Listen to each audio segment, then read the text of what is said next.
ರಾಜ್ಯದಲ್ಲಿ ಕಾಂಗ್ರೆಸ್ ಸರ್ಕಾರದ ಹಿಂದೂ ವಿರೋಧಿ ನೀತಿಯನ್ನು ವಿರೋಧಿಸಿ ಹಾಗೂ ರಾಜ್ಯದಲ್ಲಿ ನಡೆದ 24 ಹಿಂದೂ ಕಾರ್ಯಕರ್ತರ ಹತ್ಯೆ ಖಂಡಿಸಿ ರಾಜ್ಯದಲ್ಲಿ ಕಾನೂನು ಸುವ್ಯವಸ್ಥೆಯನ್ನು ಮರುಸ್ಥಾಪಿಸುವ ಪಣತೊಟ್ಟು ನಾಡ ಜನರ ರಕ್ಷಣೆಗಾಗಿ ಜನಸುರಕ್ಷಾ ಯಾತ್ರೆ ಮಂಗಳೂರು ಚಲೋ ಕಾರ್ಯಕ್ರಮ ಮಾರ್ಚ್ 3ರಿಂದ ನಡೆಯಲಿದೆ ಎಂದು ಬಿಜೆಪಿ ಜಿಲ್ಲಾ ವಕ್ತಾರ ಜಿತೇಂದ್ರ ಕೊಟ್ಟಾರಿ ಹೇಳಿದರು. ಅವರು ಸುಳ್ಯದಲ್ಲಿ ಮಾಧ್ಯಮಗೋಷ್ಠಿಯನ್ನು ಉದ್ದೇಶಿಸಿ ಮಾತನಾಡಿ ಮಾರ್ಚ್ 3ರಂದು ಉತ್ತರ ಕನ್ನಡದ ಅಂಕೋಲದಿಂದ ಸಂಸದರಾದ ಅನಂತಕುಮಾರ್ ಹೆಗಡೆ ಮತ್ತು ಶೋಭಾ ಕರಂದ್ಲಾಜೆಯವರ ನೇತೃತ್ವದಲ್ಲಿ ನಡೆಯುವ ಜನಸುರಕ್ಷಾ ಯಾತ್ರೆ ಅದೇ ದಿನ ಕೊಡಗಿನ ಕುಶಾಲನಗರದಿಂದ ಪ್ರತಾಪ್ ಸಿಂಹ ಮತ್ತು ನಳಿನ್ ಕುಮಾರ್ ಕಟೀಲ್ ಅವರ ಮುಂದಾಳತ್ವದಲ್ಲಿ ಮತ್ತು ರಾಜ್ಯದ ಉಸ್ತುವಾರಿ ಪ್ರಕಾಶ್ ಜಾವಡೇಕರ್ ಅವರ ಅಧ್ಯಕ್ಷತೆಯಲ್ಲಿ 2 ಯಾತ್ರೆ ನಡೆಯಲಿದೆ.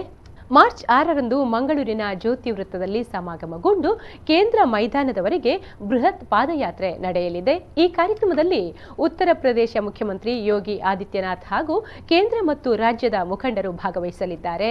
4 ದಿನಗಳ ಕಾಲ ಕರಾವಳಿಯ 4 ಜಿಲ್ಲೆಗಳಲ್ಲಿ ನಡೆಯುವ ಯಾತ್ರೆ ಭಾವನಾತ್ಮಕವಾಗಿ ಮತ್ತು ಆಕ್ರೋಶಭರಿತವಾಗಿ ನಡೆಯಲಿದೆ ಎಂದು ಹೇಳಿದರು. ಬಿಜೆಪಿ ಕರ್ನಾಟಕದ ಮುಖಾಂತರ ವಿಶೇಷವಾಗಿ ಕರಾವಳಿಯಲ್ಲಿ ಜನಸುರಕ್ಷಾ ಯಾತ್ರೆ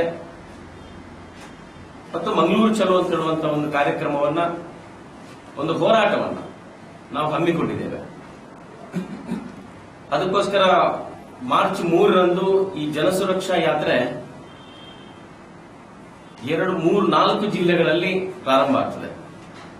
ಉತ್ತರ ಕನ್ನಡದ ಕಾರವಾರದಿಂದ ಈ ಯಾತ್ರೆ ನಮ್ಮ ಕೇಂದ್ರದ ಸಂಪನ್ಮೂಲ ಸಚಿವರು, ಈ ರಾಜ್ಯದ ಉಸ್ತುವಾರಿಗಳು ಆಗಿರ್ತಕ್ಕಂಥ ಪ್ರಕಾಶ್ ಜಾವಡೇಕರ್ ಅವರ ಅಧ್ಯಕ್ಷತೆಯಲ್ಲಿ ಮತ್ತು ಉತ್ತರ ಕನ್ನಡದ ಸಂಸದರಾದಂಥ ಅನಂತಕುಮಾರ್ ಹೆಗಡೆ ಮತ್ತು ಉಡುಪಿ ಸಂಸದೆಯಾಗಿರ್ತಕ್ಕಂಥ ಶೋಭಾ ಕರಂದ್ಲಾಜೆಯವರ ನೇತೃತ್ವದಲ್ಲಿ ಈ ಜನಸುರಕ್ಷಾ ಯಾತ್ರೆಗೆ ಚಾಲನೆ ಪ್ರಾರಂಭ ಆಗಲಿದೆ.